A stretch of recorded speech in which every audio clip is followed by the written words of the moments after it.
জঙ্গলের কিনারায় ছোট্ট লালুর বাড়ি। সন্ধ্যার সোনালি আলোয় যেন স্বপ্নের মতো জ্বলছে। মায়ের উষ্ণ কোলে মাথা রেখে লালু শুয়ে আছে, তার চোখে হাজারো প্রশ্নের ঝলক। লালু জিজ্ঞেস করে, মা, জাদুর বোন কি সত্যিই আছে? মা মিষ্টি হেসে বললেন, আছে লালু, কিন্তু সেখানে পৌঁছতে হলে মনে সাহস আর হৃদয়ে ভালোবাসা থাকতে হয়। লালু মুষ্টি বেঁধে বলে উঠল, আমি যাব। পরদিন ভোরে কুয়াশা মাখা সকালে লালু বেরিয়ে পড়ল। পেছনে মা দরজায় দাঁড়িয়ে হাত নাড়লেন। লালু আঁকাবাঁকা পথ ধরে এগিয়ে চলল। দুপাশে লম্বা প্রাচীন গাছ, পাতার ফাঁক দিয়ে সোনালি আলো ঝরে পড়ছে। জঙ্গল আরও গভীর হয়ে এল। হঠাৎ লালুর কান খাড়া হয়ে গেল। দূর থেকে ক্ষীণ কান্নার শব্দ ভেসে আসছে।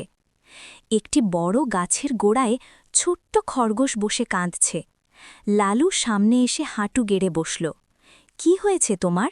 লালু খরগোশের মাথায় আলতো হাত দেখিয়ে পথ দেখিয়ে দিল।